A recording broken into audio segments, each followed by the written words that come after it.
Buenos días, mi nombre es Rocío García, soy ingeniera de sistemas de profesión.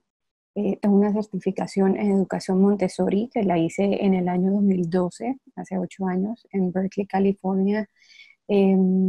Actualmente me encuentro vinculado con la Universidad de California, todavía haciendo la maestría. Soy certificada en educación en disciplina positiva, también en Berkeley. Em, Soy fundadora del primer programa inspirado en Montessori en Barranquilla y pues hoy les voy a compartir un poquito de cómo estamos afrontando esta situación que nos cogió un poco desprevenidos, pero igual tratando de respetar eh, la metodología como tal. Entonces les voy a contar un poquito de la metodología y pues el manejo que le estamos dando actualmente. Bueno, entonces Montessori principalmente fue una señora italiana, fue la primera mujer médico en Italia. Nació en 1870, estamos hablando de hace muchísimo tiempo, entonces muchas personas actualmente se agarran de que eso sucedió hace tanto tiempo que de pronto se siente un poco congelado en el tiempo. Pero hay unas bases, unos estudios que actualmente apoyan la metodología como tal, entonces de eso les voy a hablar un poco. Ella desde la medicina creó su metodología de educación y también eso se ha convertido pues como una filosofía de vida basada en el respeto por el niño.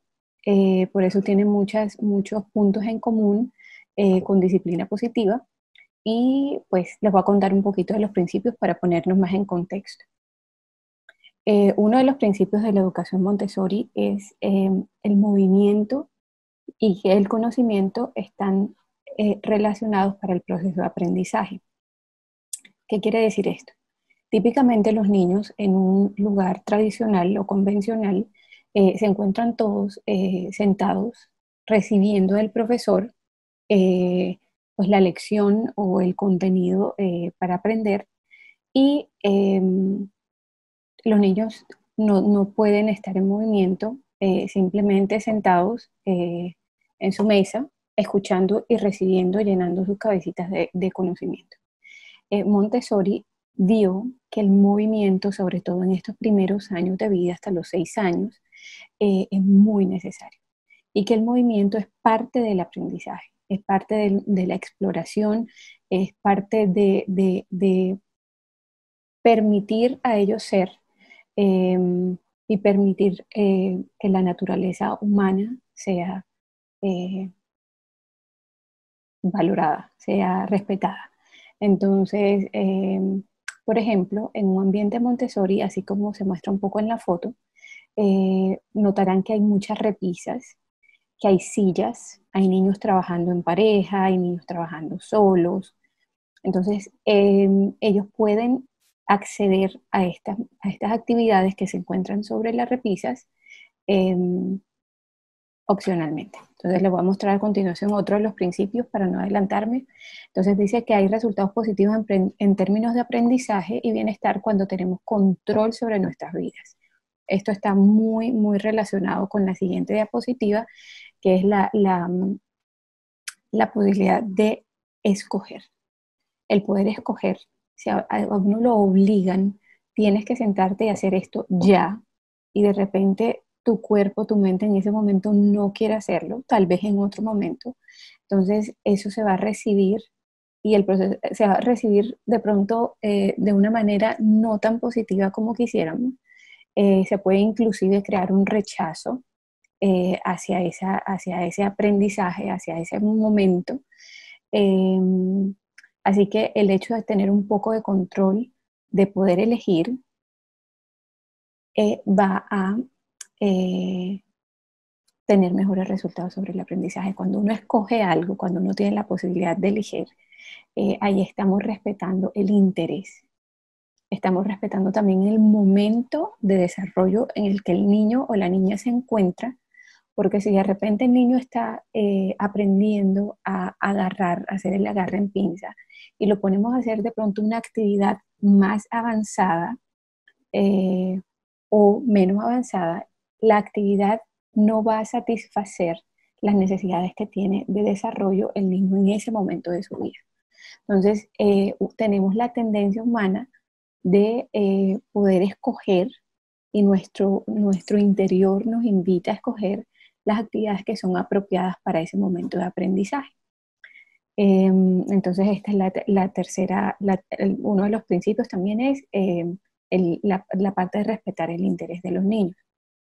Otro de los principios de la educación Montessori que aplicamos en Beatty Street, que es el lugar que fundé en la ciudad de Barranquilla, es el uso de las recompensas. Tenemos claro que el uso de las recompensas externas afecta negativamente también la motivación y en este caso también el aprendizaje, se extiende el aprendizaje. ¿Por qué? Un ejemplo sencillo es, si le decimos a los niños, vamos a hacer esta actividad y te doy un sticker o te doy un chocolate o te doy, ya está un poco de manipulación, el niño solo va a querer trabajar si se le ofrece esa recompensa, si se le ofrece el sticker o si se le ofrece el chocolate o la gomita, lo que sea que se utilice en casa o en cualquier contexto. Eh, entonces, nosotros evitamos, no hacemos uso en absoluto de este tipo de recompensas. Simplemente acompañamos a los niños, los invitamos a que sientan esa satisfacción dentro de ellos. Parece, me tomó tiempo acá, inclusive en casa, cuando le contaba a mi esposo, y se ríe un poco cuando yo le digo a mi hijo eh, que, por ejemplo, estamos jugando, gana el que la pase bien, no el que no hay competencias, no hay como motivo externo que haga que dañe lo que él pueda estar sintiendo, lo que lo pueda estar haciendo feliz. Entonces, asimismo, las actividades, al final al realizarlas, va a crear una satisfacción en ellos que no la puede dañar, quitar o no puede ser manipulada por nadie porque está aquí adentro. Entonces el hecho de invitarlos a sentirlo desde acá adentro, no desde afuera, tiene un impacto positivo igual en el desarrollo de sus personalidades. Otro punto importante en la educación Montessori es la colaboración. En un ambiente Montessori, existe siempre Montessori, voy a echar un poquito para atrás. Montessori observó en sus eh, ensayos científicos al momento de empezar a crear su metodología, que habían como ciertas características que veía viables para que los niños en cierto rango de edad pudiesen convivir y estaban dentro del mismo, le llamábamos planos de desarrollo. Entonces, de los 0 a los 3 años es un rango, de los 3 a los 6, de los 6 a los 9 y así de 3 en 3. ¿Qué pasa? Los niños en un salón de clases están todos, tienen todos pues el mismo rango de edad de 6 a 7 años o algo así. Eh, entonces se crea mucho ambiente de competencia. ¿Por qué? Porque todos están interesados en lo mismo. Esa es la naturaleza, es que todos estén, por ejemplo, interesados en dinosaurios. Entonces, todo es el dinosaurio, todo es dinosaurio, el mío quedó mejor que el tuyo quedó más feo, el mío quedó... Entonces se crea como un ambiente de competencia porque no hay un ambiente de colaboración, que es lo que se busca mezclando las edades. Entonces Montessori creó estos rangos, notó que podían, que sus tendencias y sus características permitían pues que estuviesen juntos. Entonces, en un ambiente preparado, como le llamamos a los salones de clase en Montessori, los niños están agrupados por ese rango de edad. Entonces, por ejemplo, en esta foto que ven, hay un niño en ese momento tal vez tenía 4 años y medio, y un niño de un año menos, y tenemos niños todavía más jóvenes y niños un poco mayores. Entonces se crea un ambiente de colaboración. Acá el niño de 3 años y medio se estaba atreviendo a organizar el calendario y tuvo un momento de dificultad. Entonces siempre invitamos, antes que acudan al profesor, o al guía, como también le llamamos en Montessori, invitamos que recurran a uno de sus amigos o ellos espontáneamente pueden buscar la ayuda de sus amigos, como sucede en esta foto. Por otra parte, el aprendizaje está situado en contextos concretos. Eh, Montessori logró algo y fue crear materiales, actividades manipulativas para convertir de pronto situaciones un poco abstractas en concretas. Entonces los niños acá aprenden con sus manos. Ellos tocan todo y llega a su cerebro toda la información a través de sus manos. Entonces no hay actos de fe de que porque la profesora dijo yo lo tengo que repetir y creer, sino que si no pasó por acá, sencillamente ellos no lo van a creer. Entonces o aprender. Entonces esa es una de las características también muy importantes en un ambiente preparado, porque los niños tienen esta posibilidad de hacer todo a través de sus manos. Entonces, vamos a pasar a otra antes que se acabe el tiempo. Las formas particulares de interacción de adultos se asocian con resultados más óptimos del niño. Entonces, aquí voy a ser un poco rápida porque esto podría ser bastante largo. Resulta que hay varios estilos de crianza entre un adulto y un niño. Puede ser padre, profesor, cualquier tipo de relación. Entonces, en esta gráfica tenemos en las X el control y en la Y el afecto. Entonces, ahí muestran que cuando el afecto es bajo y el control es alto, es una relación autoritaria. Cuando el control es bajo y el afecto es bajo, es una relación negligente.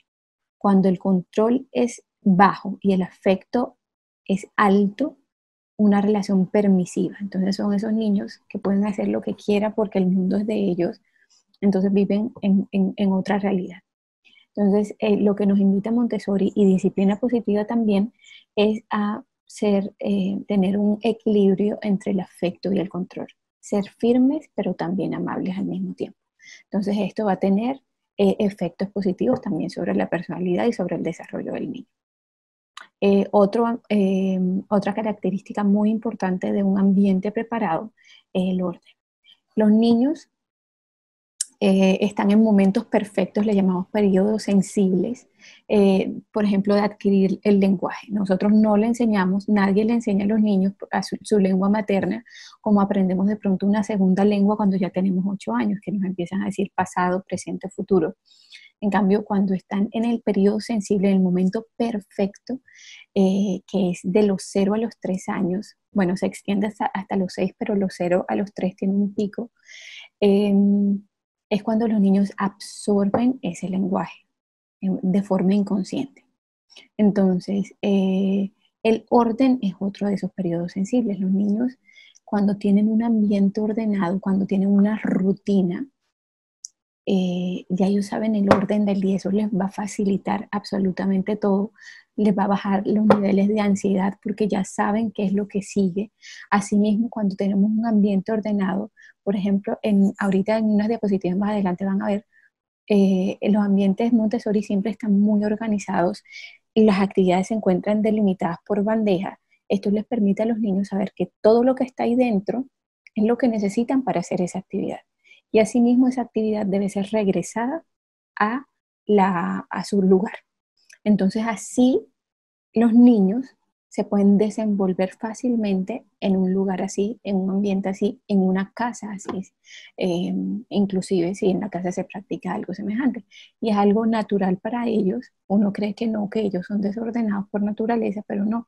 Resulta que ellos tienen un sentido del orden adentro, sino que tenemos que ayudarlos a guiar, tenemos que guiarlos para desarrollar eso y ponerlo en práctica en todos los contextos posibles y les va a traer muchísimos beneficios.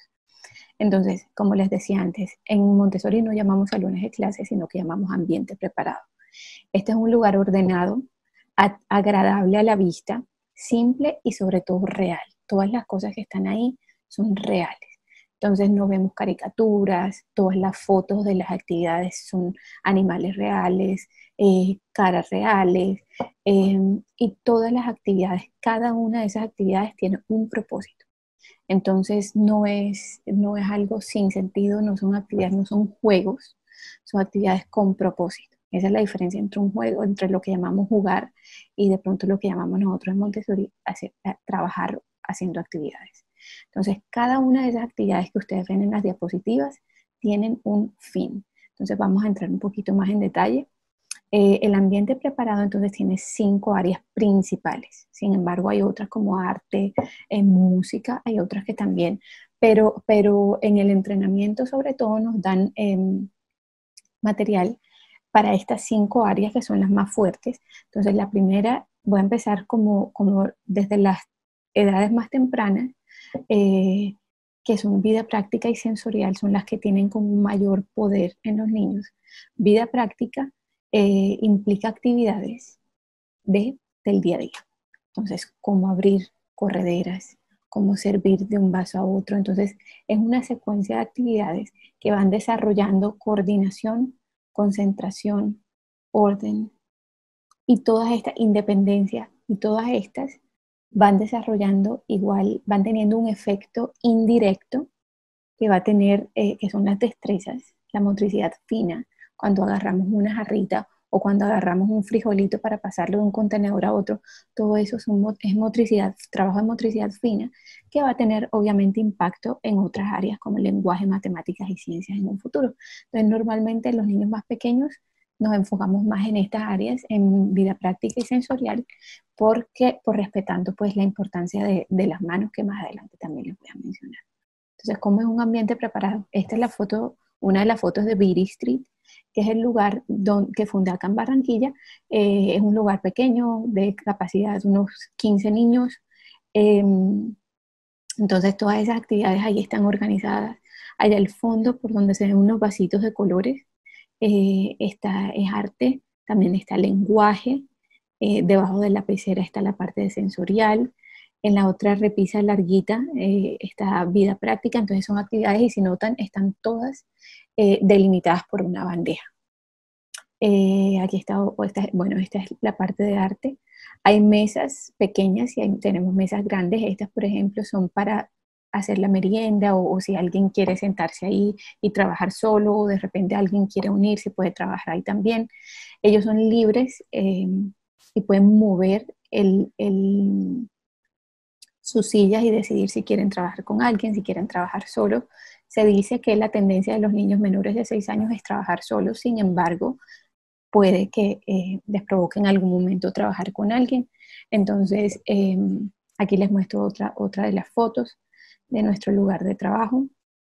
Y ahora vamos a entrar en algo muy importante para ya empezar a relacionar con lo que está pasando ahorita mismo con el COVID, cómo estamos manejando nosotros la parte de nuestras clases, nuestra interacción con los niños, ahora a distancia. Entonces, la importancia de la mano. Montessori decía que con las manos concibe el ser humano su entorno. Ellas son la herramienta ejecutora de la inteligencia. Las manos son creativas, pueden producir cosas, perdón, hay un error. Los órganos sensoriales y la capacidad de coordinación se desarrolla a través de las actividades manuales. Entonces, la importancia de las manos en la metodología Montessori es absolutamente fundamental, como les decía anteriormente. Entonces, ¿cómo usan los niños las manos? Esta es una actividad de vida práctica, algo tan sencillo como clasificar en un recipiente o en otro los granitos y todo tiene que ver con las manos. ¿Qué aprenden ahí también? Lenguaje, el nombre de un frijol, el nombre del otro. La parte sensorial, están tocando un frijolito, están tocando otro frijolito. Entonces, todas tienen un propósito directo. Por ejemplo, esta es la clasificación, pero también propósitos indirectos.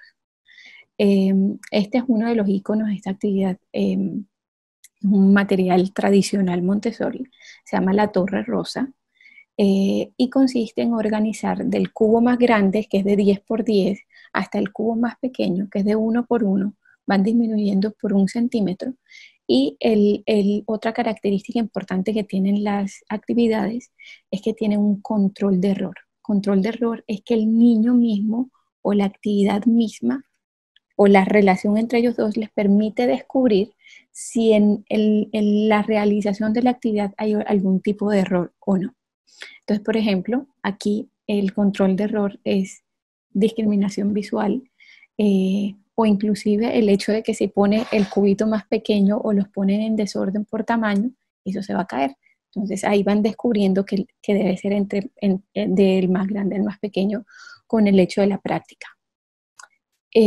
Otra actividad, por ejemplo, acá una foto, esta actividad es de matemáticas, es de multiplicación. Entonces con esa tablita de ahí, los números, si ven, aquí hay un 1 a un lado y arriba están hasta el 10. Entonces con esa tablita, uno le hace una lección a los niños, les muestra cómo se usa esa tablita y ellos mismos pueden hacer estas libreticas y pueden ir llenando y practicando el concepto de la multiplicación de manera concreta. Bueno, ahora vamos a entrar en otro tema del que nos agarramos actualmente para buscarle solución a lo que estamos viviendo estos días. Entonces, los efectos negativos de la tecnología en los niños de edad preescolar y escolar. Entonces, creo que no es un secreto para nadie. Todos sabemos y hay muchos estudios que, por ejemplo, este que cito acá abajo, que se agarran para mostrarnos a los papás y a los educadores el efecto negativo que tienen sobre los niños los dispositivos móviles, los televisores, los smartphones, los iPads, todos estos dispositivos, porque tienen una cantidad de efectos sobre su comportamiento. Por ejemplo, problemas de atención, problemas de comportamientos agresivos, inactividad, problemas de sueño, problemas de interacción, de socialización. Y miren, inclusive el uso excesivo puede llegar a tener retrasos a nivel cognitivo, de lenguaje y socioemocional. Entonces, hay muchísimos estudios que pueden encontrar en muchas partes que le van a decir esto, a decir lo mismo. Entonces, ¿cómo encontrar como un punto? Porque ahorita todos estamos recurriendo a la tecnología, a esa distancia, a ese no tocar, para lograr salir adelante en una situación como la que estamos viviendo. Entonces, miren, por ejemplo, aquí hay unas citas, perdón, este es me mandaron alguna vez un artículo bastante bonito donde citaban los gurús informáticos o de la tecnología y miren todo esto que dicen. Entonces, por ejemplo, aquí está este señor Pierre Laurent, ingeniero informático que trabajó en Microsoft, en Intel y en otras startups, que dice que los beneficios de las pantallas en la educación temprana son limitados, mientras que el riesgo de la adicción es alto. Entonces se supone que los niños, al momento de interactuar con todos estos dispositivos, así parezcan educativos, así sean educativos, el hecho de interactuar y toda esta rapidez y todo este conectarse con ese mundo, como que libera, no soy experta en el tema, pero sí he leído un poco, y libera algún tipo de químico del cerebro que va creando una adicción en ellos. Entonces, si ustedes notan, los niños que tienen que tienen uso ilimitado, de pronto un uso excesivo de este tipo de dispositivos, son niños que cuando no tienen ese dispositivo resulta que no saben qué hacer. La creatividad dormida y absolutamente muchos otros aspectos dormidos porque ese químico sencillamente desaparece. Y son niños que de pronto se vuelven hasta un poco agresivos cuando no tienen el aparato porque sienten que le falta algo. Entonces es como una droga. Todos estos aparatos tienen un efecto así de fuerte y van a encontrar, no es algo que yo he visto, pues sí lo he visto, pero es algo que está demostrado científicamente.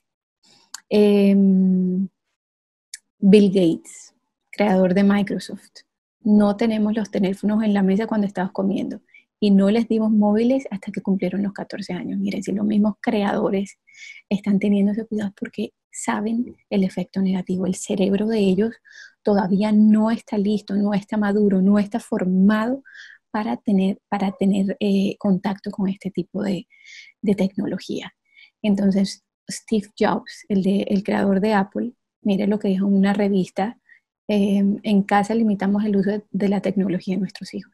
Entonces, de pronto, dificilísimo sería aislar a los niños de no usen televisión, no usen celulares, aunque yo creería, pues personalmente, que la televisión es mucho más difícil.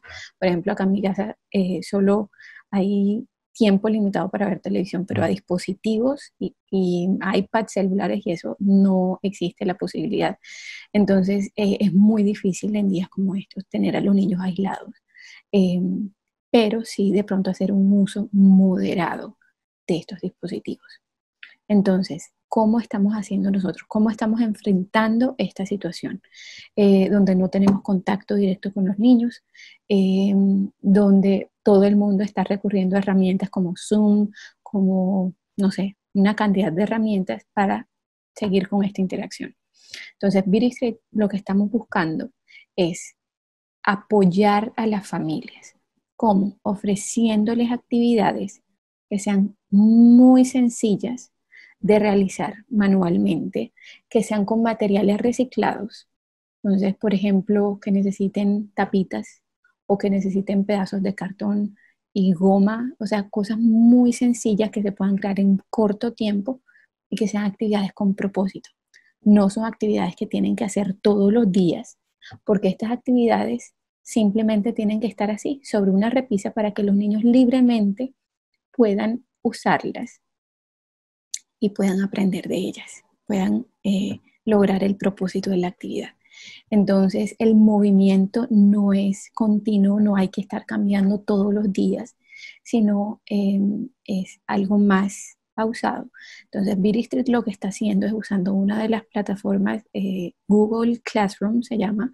Entonces, con Google Classroom yo cuelgo actividades siguiendo el contenido de Beauty Street, siguiendo el contenido que traíamos de matemáticas, de lenguaje, de ciencias, todo el contenido, para que sea una herramienta, respetando igual el tiempo de los papás, que yo sé que todos estamos un poco ahogados con el tiempo, con el manejo del tiempo, porque estamos trabajando desde casa.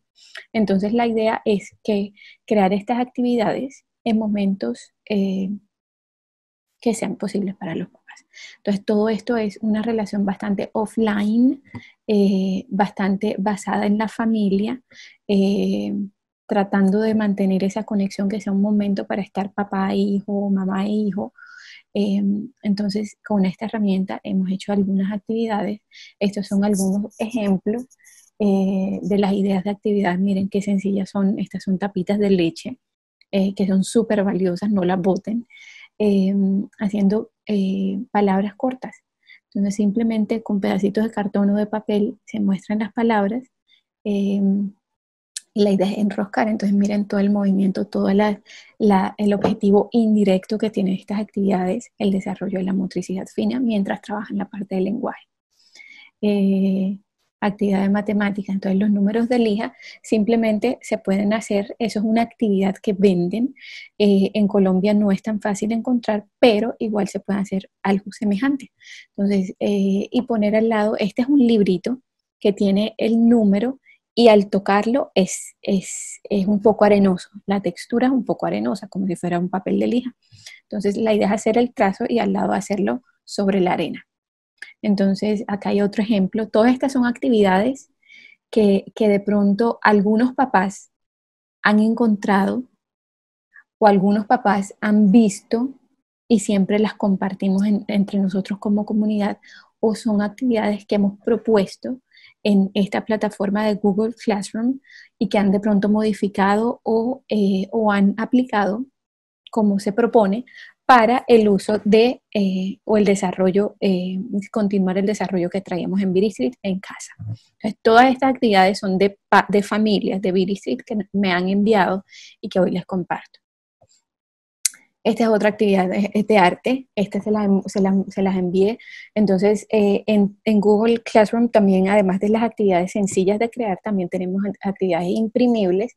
Entonces, son actividades que, esta por ejemplo era de colorear, no son la tendencia para nada, porque no se busca que sean más, aquí dirán, sí, usan las manos, pero la idea es desarrollar primero esa coordinación y todas las destrezas manuales para llegar a este tipo de actividades de colorear. Entonces hay otras actividades imprimibles que son para recortar y simplemente crearlas y dejarlas sobre bandejas y repisitas. Vamos a ver si sale un ejemplo más adelante. Y sí, tenemos para no perder el contacto de los niños con las profesoras, con las guías, hacemos 3 veces a la semana sesiones tan cortas como 15 a 20 minutos, simplemente para interactuar, para saludarnos, para vernos, para mandarnos abrazos. Eh, Esta es una foto de una actividad que hicimos eh, de origami, igual, a pesar de que estamos cada uno en su casa, buscamos la manera de seguir trabajando con nuestras manos. Entonces, bueno, esto era más o menos todo. Estamos trabajando a distancia con mucho apoyo de las familias, sabiendo lo difícil que es sacar el tiempo para hacer todo esto, pero igual en un ritmo calmado, un ritmo pausado, teniendo esta base de datos de actividades a las que pueden acudir libremente y teniendo pues poco uso y contacto en las pantallas.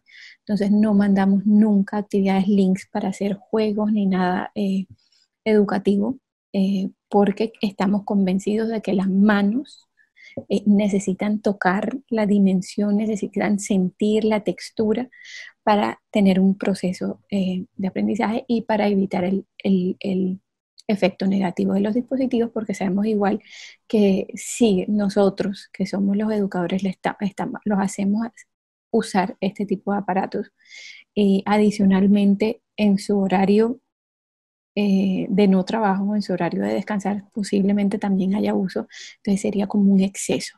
Entonces eso es lo que queremos evitar.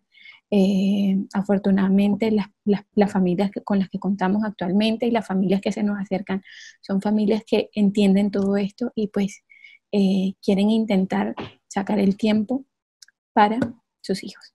Entonces, bueno, así es como estamos manejando en BDC el COVID-19, como estamos tratando de solucionar.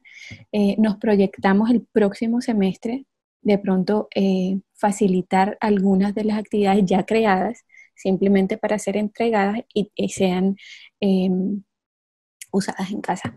Entonces, esa es nuestra proyección para el 2020, la segunda parte del 2020, crear y tener disponibles ya algunas de estas actividades.